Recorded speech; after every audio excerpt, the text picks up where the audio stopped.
सभी को नमस्कार। आज की ये प्रेस वार्ता भारतीय जनता पार्टी द्वारा सामाजिक न्याय पखवाड़ा मनाया जा रहा है और उसमें एक प्रयास भारतीय जनता पार्टी का ये रहा है,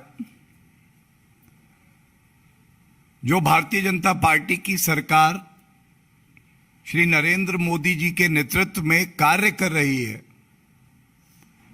सामाजिक न्याय के लिए, समरसता के लिए, समानता के लिए,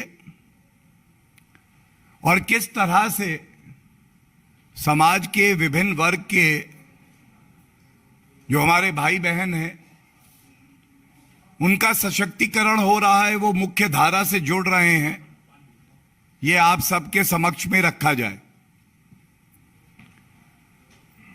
आज का जो विषय है जिस पे मैं आपका ध्यान केंद्रित करूंगा, वो जो शेड्यूल्ड ट्राइब के मेंबर्स हैं, अनुसूचित जनजाति के जो हमारे भाई बहन हैं, उनके लिए जो हमारे प्रयास हैं वो आपके समक्ष मैं रखना चाहूंगा।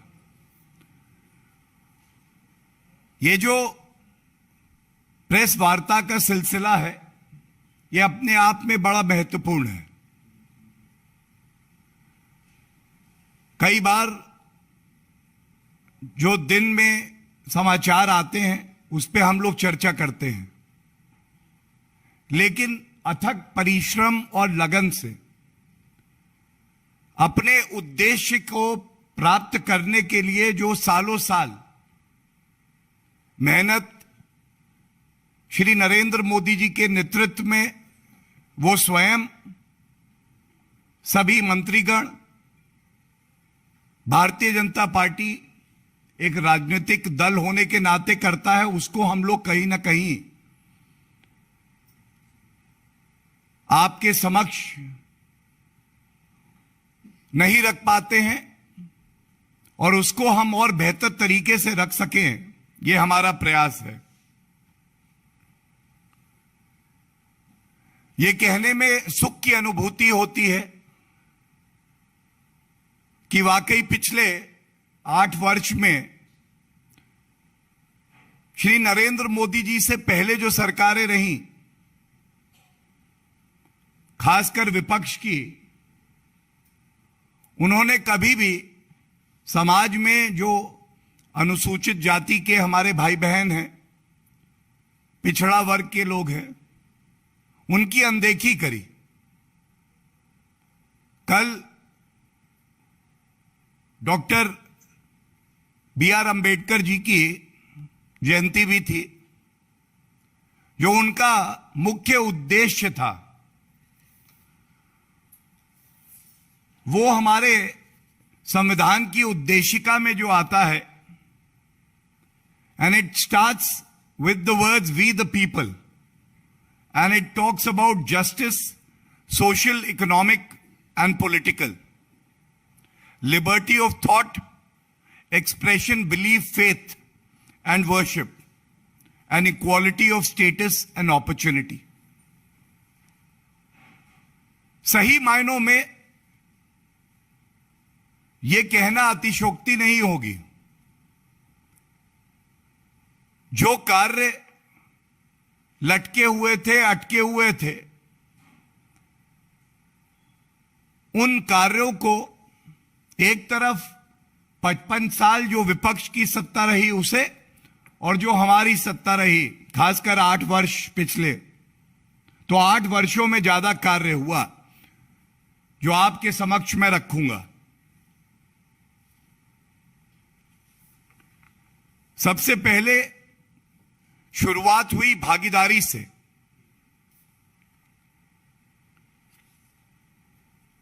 ये जो समानता का अधिकार है, जो उद्देश्य है, जो सम्मान की बात की गई, पिछली सरकारों का रुख था कि जो मूलभूत सुविधाएं हैं वो भी अगर कुछ कुछ मैं इसलिए कहता हूं कि 1 रुपया चलता था, 15 पैसे पहुंचते थे। तो कुछ मूलभूत सुविधाएं अगर आप दे देते हैं तो आपका कार्य हो जाता है।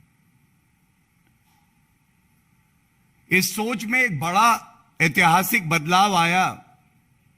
श्री नरेंद्र मोदी जी ने दिखाया किस तरह से केवल मूलभूत सुविधाएं देना ही हमारा लक्ष्य नहीं है।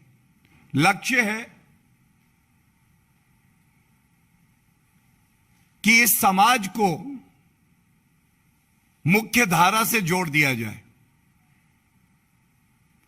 मुख्य धारा से ऐसा जोड़ा जाए कि इनको ऐसा ना लगे कि कोई सरकार इनके लिए कुछ करती है तो वो कोई फेवर कर रही है। यह सरकार की जिम्मेदारी और कर्तव्य है कि वो एसटी समाज का, पिछड़े वर्ग का सशक्तिकरण करे। तो इसको सशक्तिकरण मॉडल भी कहा जा सकता है। दूसरा जो सबसे अहम बात है, जो संवैधानिक अधिकार है हर नागरिक के पास, उनको सम्मान मिले। वो सम्मान मिलना अति आवश्यक है। बाकी सब मूलभूत सुविधाएं हों और प्रयास किए जाएं, लेकिन उनमें भी सबसे ज्यादा जो आवश्यक है, जिसको रीढ़ की हड्डी कहा जाएगा, जिसके बिना सब बेकार है, वो सम्मान है। और सम्मान पूर्वक अगर किसी ने एसटी कम्युनिटी को मुख्य धारा से जोड़ा तो बड़े हर्ष से मैं ये कह सकता हूं कि वो भारतीय जनता पार्टी, एनडीए की सरकार श्री नरेंद्र मोदी जी के नेतृत्व में कार्य कर रही है। और तीसरा पहलू, आपने उन्हें मुख्य धारा से जोड़ा, सम्मान दिया, उनकी जो मूलभूत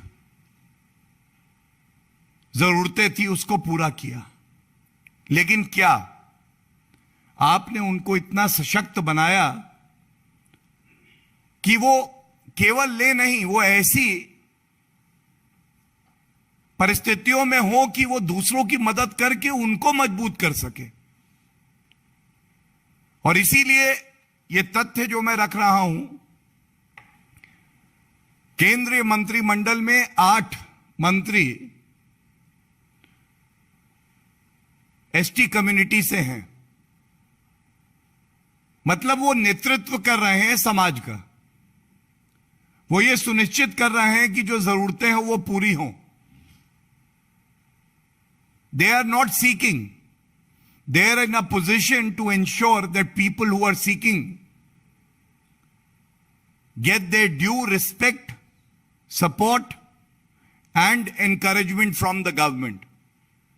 This mantra is very important. The paradigm shift in governance is very important.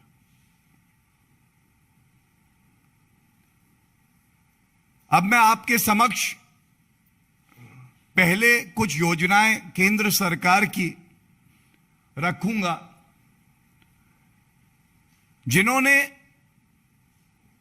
चाहे अनुसूचित जनजाति के सदस्य हों, चाहे दलित हों, पिछड़ा वर्ग के हों, चाहे महिलाएं हों, कैसे उनका जीवन परिवर्तित किया है बेहतरी के लिए। स्टैंड अप इंडिया, हमारे आदरणीय प्रधानमंत्री जी की दूरदर्शिता थी। उन्होंने स्टैंड अप इंडिया कहा और वाकई ये कहते हुए गर्व होता है कि अपनी टांगों पे सम्मानपूर्वक आज, चाहे वो एसटी कम्युनिटी हो, चाहे एससी कम्युनिटी हो, चाहे महिलाएं हों, उनको ऋण की योजना की पहल करी और वो बहुत सफल रही। उसके बाद शिक्षा के अवसर एसटी एससी कम्युनिटी के हमारे जो बच्चे हैं, भारतीय जनता पार्टी में जब श्री नरेंद्र मोदी जी प्रधानमंत्री बने, पहले बजट में ही 1100 करोड़ का प्रावधान किया गया। 2021 में यह 1100 करोड़ से बढ़ के 6000 करोड़ हो गया। In the truest sense, the children from the ST and SC community, from job seekers, have been able to become job creators themselves. Their qualities that had to be nurtured and channelized have been channelized through this scheme. The overall budget presented in the year 2022 for the ST community itself was 2.26%. In terms of numbers, 89,265 crores. ये अनुसूचित जनजाति का जो वर्ग है, जो हमारी सोच है, विचारधारा है, संविधान ने जो हमें जिम्मेदारी दी है, उसका पालन करने के लिए यह बजट में प्रावधान किया गया। यह अपने आप में ऐतिहासिक है।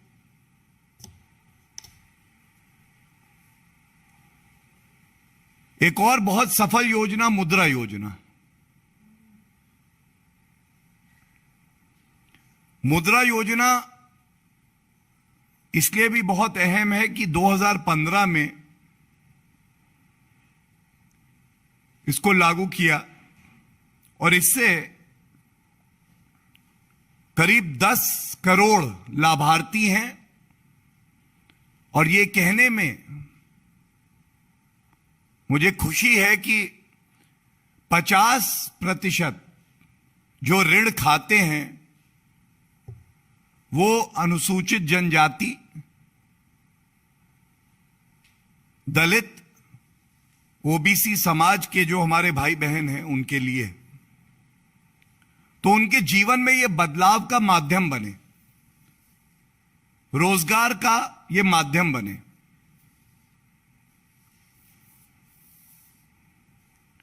इसके अलावा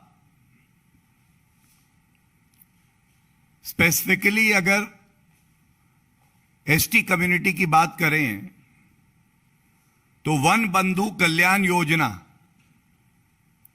इसमें 5 वर्षों के लिए 26,135 करोड़ रुपए का प्रावधान किया जाएगा आगे भी। This is till 2026। सबसे बड़ी बात इसमें यह है कि हम सब जानते हैं जो वन उत्पाद की वस्तुएं थी इस पे एमएसपी नहीं होती थी। यह भी एक नई सोच की उपज है कि भारतीय जनता पार्टी के नेतृत्व ने यह सोचा और 23 जो वन उत्पाद की वस्तुएं हैं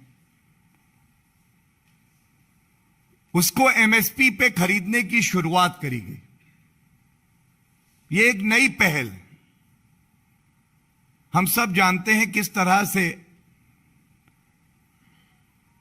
हमारे भाई बहन जो अनुसूचित जनजाति से आते हैं वो वन में ही रहते हैं और जो वन से निकली वस्तुएं हैं उस पे वो बहुत निर्भर भी करते हैं। इसलिए ये एमएसपी देना वन उत्पाद की वस्तुओं को बहुत ही महत्वपूर्ण एक फैसला था।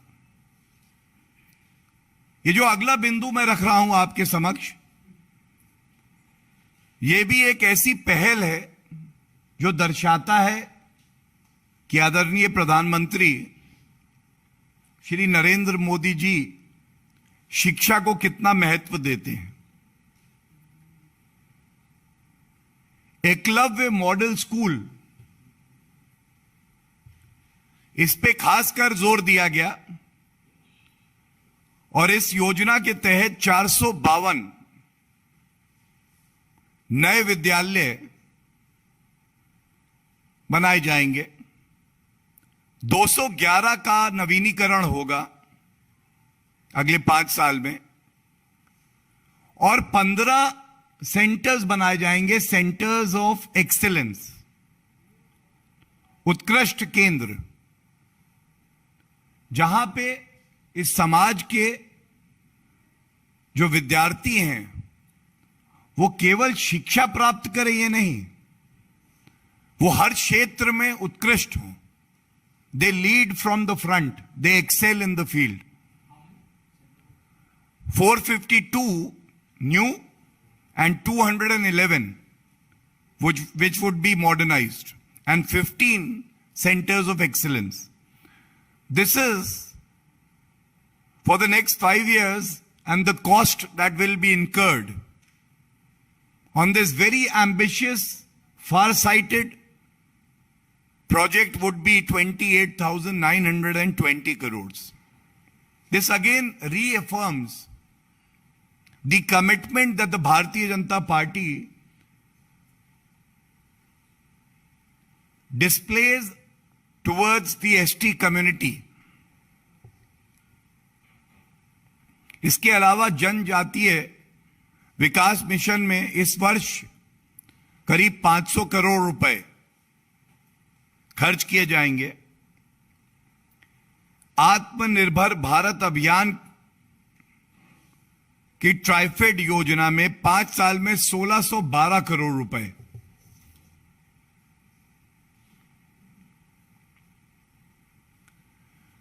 This is about the development that has to take place, inclusivity, and plus on the social parameters of health, education, employment. But most importantly,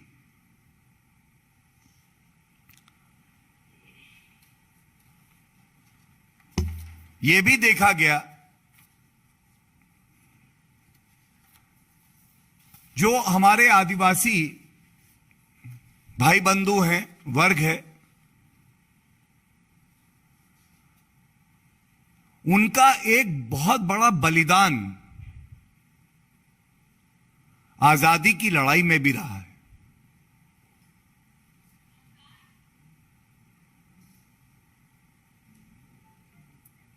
उनके योगदान को, उनके बलिदान को जिस तरह से भारत के नागरिकों को बताना चाहिए था पिछली सरकारों द्वारा, कहीं ना कहीं उसकी अनदेखी की गई। And it is a matter of satisfaction for all of us that the contribution, the sacrifices of the freedom fighters from the ST community are being recognized now, because it was long due. But just because it was long due doesn't mean it will be recognized until unless there will be a visionary leader like Narendra Modi ji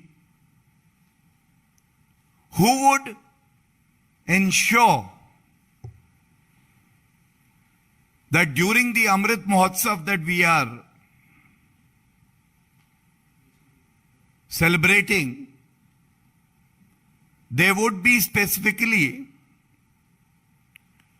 Janjatiya Gaurav Divas. This is the new beginning. When we celebrate our freedom, we must also celebrate and acknowledge the sacrifices of all members of the ST community, especially the freedom fighters.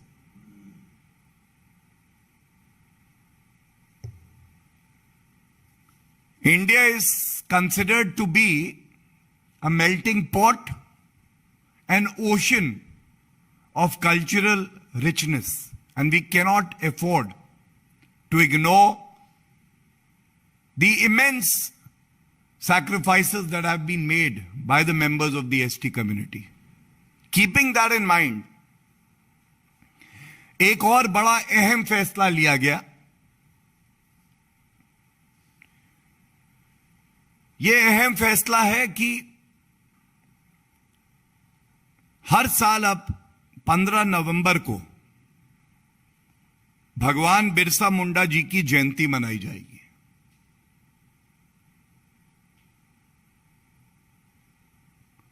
यह ऐतिहासिक फैसला है। इससे एक भावना उत्पन्न होती है समाज में भी कि हर समाज के जो पूजनीय भगवान हैं, जो व्यक्ति विशेष हैं जिन्होंने एक बड़ा योगदान दिया है भारत को आगे बढ़ाने में, आजाद कराने में, उनके प्रति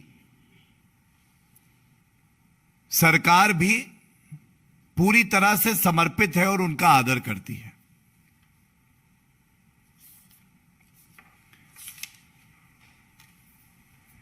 इसके साथ ही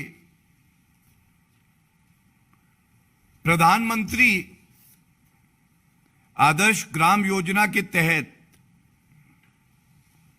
आदिवासी बाहुल्य 36,428 गांवों को आदर्श ग्राम के रूप में विकसित किया जा रहा है। इस पर भी करीब 7300 करोड़ रुपए खर्च किए जा रहे हैं।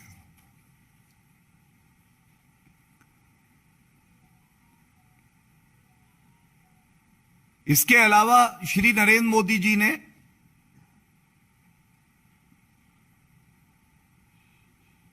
(2018) में एस्पिरेशनल डिस्ट्रिक्ट्स प्रोग्राम की शुरुआत की। पूरे देश में 117 जिले बतौर एस्पिरेशनल डिस्ट्रिक्ट चुने गए। इसमें से कई आदिवासी बाहुल्य भी हैं और इस स्कीम के तहत health and nutrition, education, agriculture and water resources, financial inclusion and heavy development और बेसिक इंफ्रास्ट्रक्चर आदि पर ध्यान देकर लोगों के जीवन स्तर को बेहतर बनाया जाए, यह सुनिश्चित किया जा रहा है। एक और प्रमुख जो शुरुआत की गई है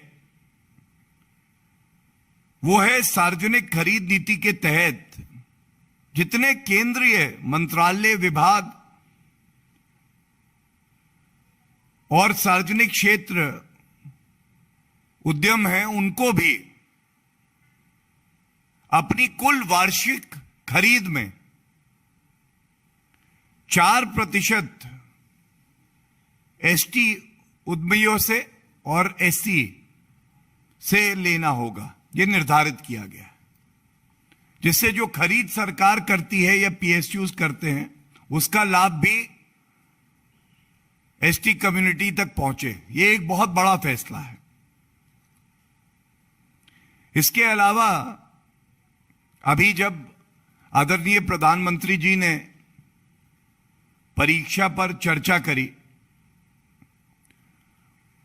उसमें एकलव्य मॉडल आवासीय स्कूलों के 75,000 से अधिक छात्रों और लगभग 350 शिक्षकों से बातचीत हुई और उन्होंने भाग लिया।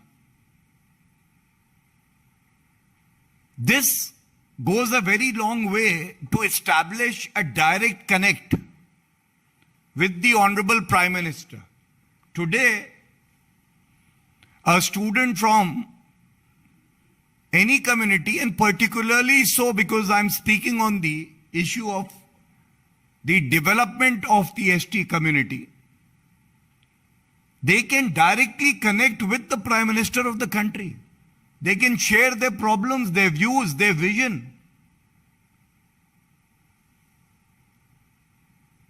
The future Prime Minister is interacting with the current Prime Minister of the country. That is the power of real democracy. वो बच्चा जो प्रधानमंत्री जी से सवाल पूछ रहा है, वो अपने आंखों में एक सपना देखता है कि आगे चल के मुझे भी देश की सेवा करनी।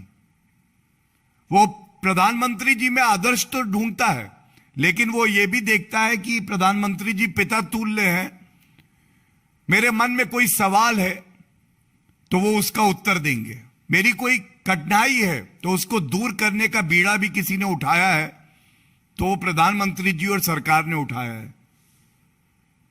ये एक बहुत बड़ा संदेश है, ये बदलाव है जो सरकार लाई है। इसके बाद मैं अंत करूंगा यही कह के कि और भी कई ऐसे बड़े प्रयास हैं जो करे गए हैं सरकार द्वारा, और हमारी ये कोशिश रहेगी कि ये सारी योजनाएं, सारे प्रयास ये आपके साथ बांटे जाएं। जो मुख्य बिंदु थे मैंने आपके समक्ष रखे,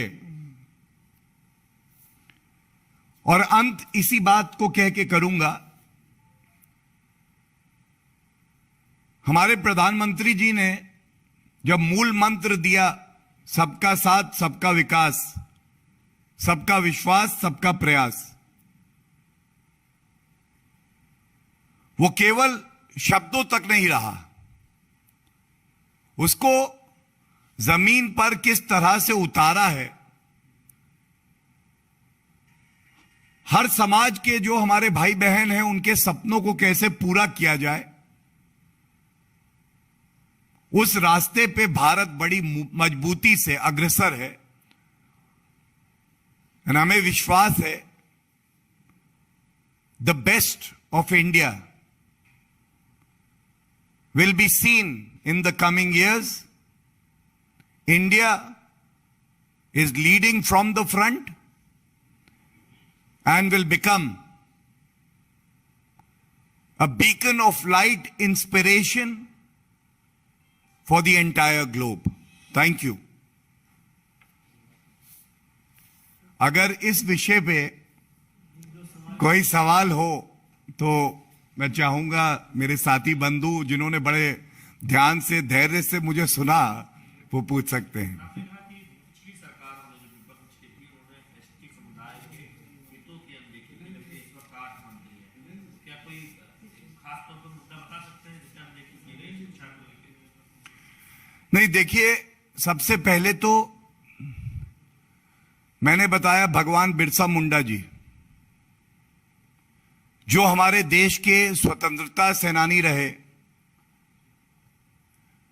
कम से कम हमने नहीं सुना जिस तरह से इस सरकार ने जो उन्होंने किया हमारे लिए उसको पूरे भारतवासियों के सामने रखा हो। उनके योगदान की अनदेखी अपने आप में एक पाप है, कुकर्म है। दूसरी बात, ये जो सारी बातें मैंने आपको बताई, मैंने आपको बताया किस तरह से आज बजट जो है करीब 90,000 करोड़ रुपए है। जब मैंने ऐतिहासिक शब्द का इस्तेमाल किया, इसका मतलब यह अपने आप में एक कीर्तिमान है, इससे पहले ऐसा कभी नहीं हुआ। और जिस तरह से एकलव्य स्कूल मॉडल की बात हो या एमएसपी देना हो जो वन के उत्पाद होते हैं, यह एक नई सोच, नई शैली है। और ये सब तब हो रहा है कि जो उनका है उनके लिए समर्पित है, इसमें भ्रष्टाचार नहीं है। लाखों ऐसे लाभार्थी केवल पेपर पे थे जिनको आइडेंटिफाई करके एक ईमानदार सरकार ने हटाया, क्योंकि उनपे सही हक उस व्यक्ति का है जिसको उसकी जरूरत है। ये सारे फर्क सम्मान की बात हो, उनकी सांस्कृतिक विरासत को कैसे और बेहतर बनाए और उसको बचा के रखना, ये भारत के लिए आवश्यक है। ये सोच पहले नहीं थी और ये बड़ा बदलाव आया। Thank you.